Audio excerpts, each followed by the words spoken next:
think you're lying. What? You're lying about no hope. If that were true, you'd have bolted with the rest or taken the easy way out. You didn't. Why?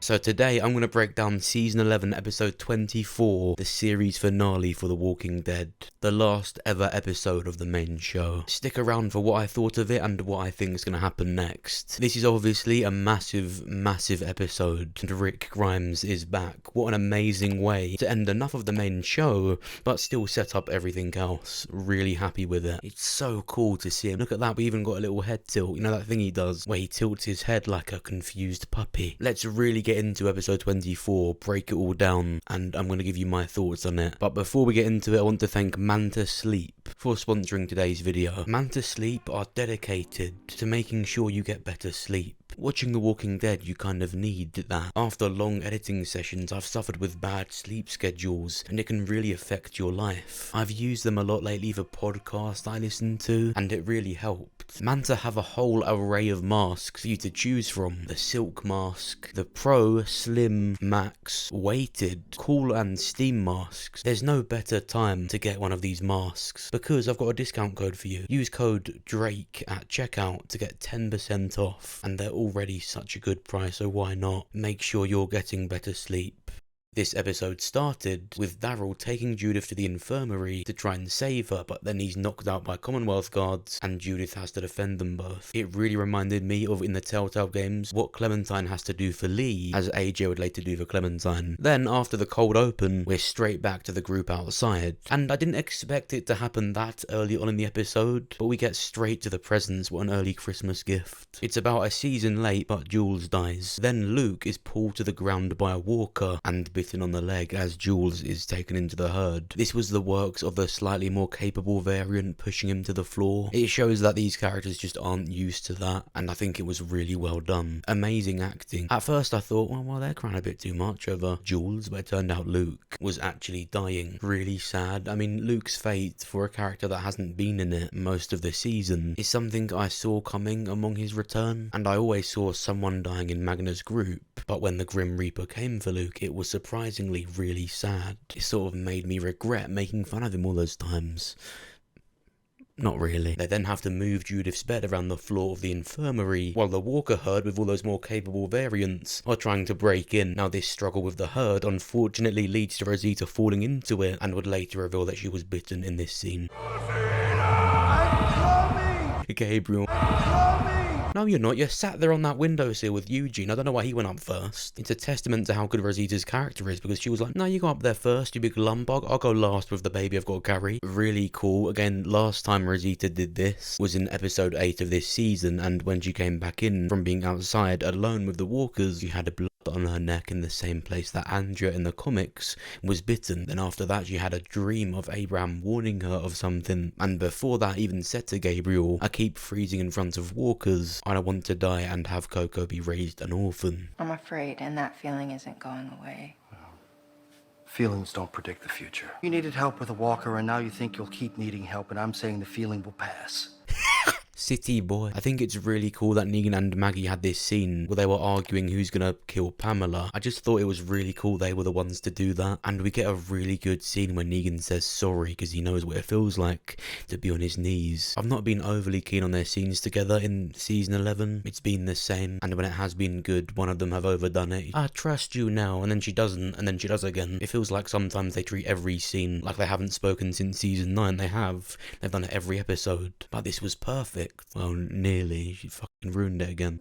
Coming. Before she said that, it was a perfect balance, and that's what I think will make their show so great. And what an amazing final scene for Negan to have in the main show. Acceptance from Daryl, that guy he locked up once. Confirmation, you've done your part, you're a changed man. Subtle but a perfect ending to Negan's story on the main show. Then the scene that I didn't cry at all on, but I don't cry, okay? Where Eugene notices Rosita's acting a bit off, and he goes over there and starts talking about taking Coco to Oceanside. to teach her how to swim. He's looking forward to the summer. Rosita reveals that she's bitten. The saddest part about it was seeing Eugene's reaction to it. It was like Rick and Andrea in the comics when she died. Together, okay? I can't. We can't.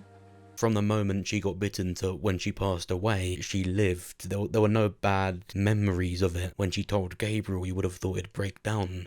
But the whole theme of her death was not showing the sadness or the grief or fear. And it was perfectly done. Eugene and Gabriel were both known to be these cowardly characters at first. But now, in a time where you would have thought they'd cry even more, they're showing the man that they've become, and I loved it. Then, now that they've got Judith to a safe place, she wakes up and finally says to Daryl the reason Michonne's really been gone. She said she didn't tell him because she's scared that he'd leave too. It's still a little bit odd because at the end of this episode there was a 1-year time jump and Daryl had stayed. We know he's been gone, he's been looking for stuff, but when he's actually taken, when he comes across something that does lead him to Rick and or the CRM, that obviously happens after the main show still, which they've shown has been a whole year. It wraps that up nicely though. That was a weird plot hole, so I'm glad he finally knows. They then overthrow Pamela, and I don't think the scene could have been done any better. Every one of the characters were just really good, especially Gabriel. It's funny because when we first saw him, he was being so eaten by guilt and regret when he didn't open the doors to his church and people died. Now in the last episode, he's opening up the gates to save people. Then we see Zombie Lance. It's unclear if he was a variant, I doubt it. It was like we've said, they're from cities mostly and they've drifted here, but he has pretty much returned to a place they knew before. So maybe, but just seeing him as a walker was really cool. When Pamela is defeated, she walks up to Lance's walker, almost lets it bite her, and before she gets too close, Maggie shoots Lance, saving Pamela so that Pamela can get arrested. A really thoughtful, profound ending for the Commonwealth story arc. After Pamela is defeated, they then clear out all of the walkers. It's a really cool devised plan they've come up with to distract the walkers and essentially blow up that part of the Commonwealth. They play CM Punk's theme tune. Yeah, I'm not even going to talk about it. All of the remaining characters have dinner together and it was a really good, essential we made it scene to have in the finale, and Rosita got to live and have a really happy last memory before she passed away. We'll see you again someday. I wouldn't be the man I am today if I hadn't met you. I'm glad it was you in the end. We then jump 1 year later, and everything has been wrapped up really nicely. Eugene's got a baby with Max that he calls Rosie, likely after Rosita. They've put Rosita's name in memoriam next to Jules and Luke. As a ghost, I'd be really pissed off. All the shit she did in the years. Yeah, we'll put you next to Jules, don't worry. We then see Ezekiel being titled the Governor of the Commonwealth. Mercer is Lieutenant Governor, and Carol has taken Lance's job, and she's got her normal hair back.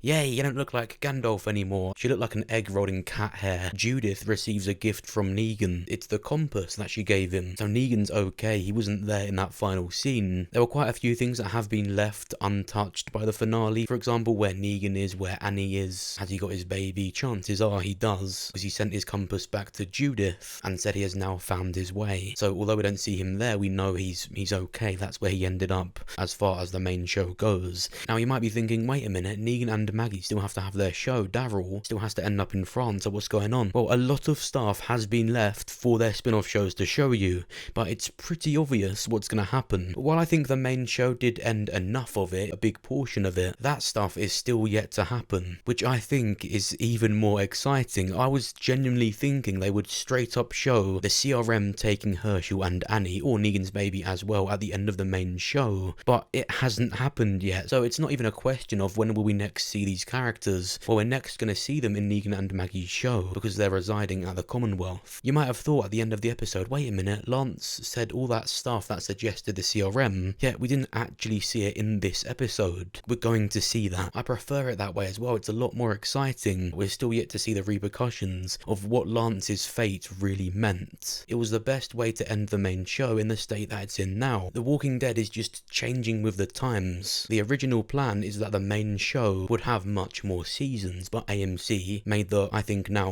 wise decision of splitting it up into other shows. Back when season 4 was on, you would have thought that final ever episode of the main show, when there were no spin-offs, would be Rick Grimes is the Cure. The zombies become almost extinct and there's a big time jump. That That big ending that you thought the main show was going to have years ago, Rick's series will now have that. That's where that ending will be. That's why Rosita was the big death in the main show. It's the ending of a Walking Dead show, but it's no longer the Walking Dead show. She's still a big loved character, but it's obviously not like if Daryl died, or if Rick or Carol died. So they've left that for the other shows, and I think that's the perfect amount to leave for when they actually start to happen. So really, we haven't seen the end of this finale. But still, I think in regards to the main show, it ended as perfectly as it could now that it's just another show in the bigger game that the story is. I think things like Gabriel meeting Jadis are destined to happen, and it's still absolutely on the cards. Any character that you thought would die this season, although it ended happily for them in the main show, I'm certain we're going to see them again. Daryl drives off on his motorbike, soon to end up in France.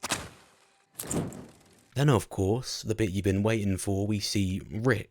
He's at a campfire writing a note for Michonne. Michonne writing one for Rick.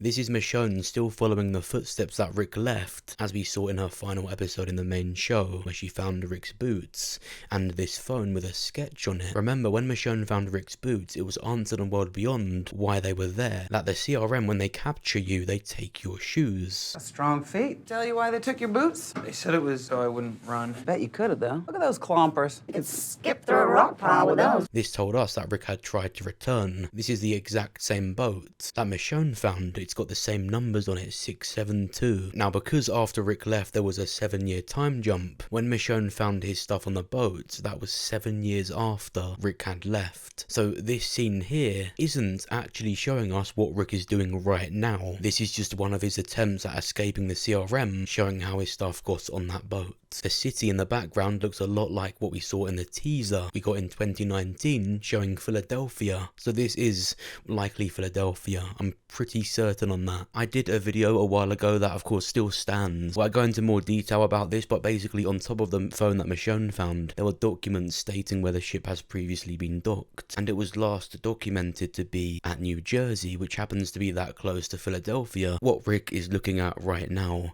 Now obviously the US is a big place. I'll link you to that video where I go into more detail. Now if you look at what Rick's wearing, I was surprised to see he's wearing the exact same jacket that Silas had in World Beyond. He was captured by the CRM and sent to work at the bottom cleaning out walkers. Decontamination. Still, I don't understand. What happens here? A few times a week, we lure the dead in with lights and music, blow them up, and we clean them up. He's got the same weapon, same clothing, and just like Silas when he was caught, they took his boots. Fortunately, this Dennis character said that this was only the first outpost to do this. There's 6 others now, some even in stadiums, which is great because this wasn't a stadium that they were at. They were at some car park, and I don't really want Rick to spend a lot of time where World Beyond was set in his series, because it's going to be Nickelodeon hell. You know, this place was the first of its kind. Now there are 6 others spread across the state, only bigger. Stadiums, arenas. The fact that he said there's 6 others in the US, some being stadiums, sounds amazing. Where Silas was, they were just kids and a mechanic. But where Rick was, he could have been made to fight in a gladiator-like arena for entertainment. And he's put there because when he first arrived at the CRM, because of Jadis,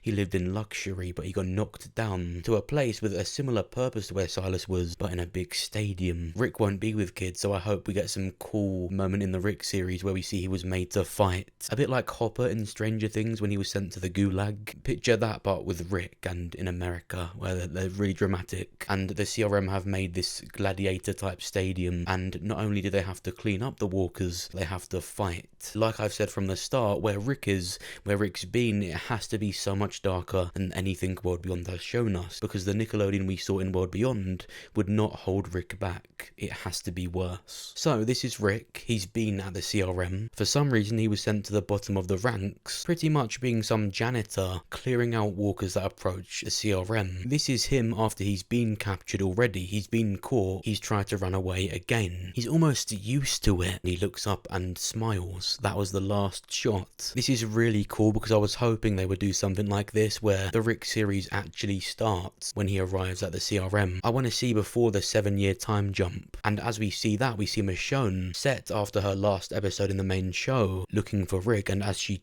tracks down different clues, we see what Rick did in current day. But I definitely want to see a lot more of what Rick did over just Michonne unlocking flashbacks though. I'm gonna make a video for these Michonne scenes soon. She's quite clearly riding towards where she thinks Rick is. She looks like she's auditioning for a new Bioshock game or something. Her new outfit is quite cool. It's like they called her when she was doing Wakanda Forever and they were like, yeah, keep it on. The horse looked really cool. I hope it's a recurring character. You know how Dog was in The Walking Dead? I hope we see this horse.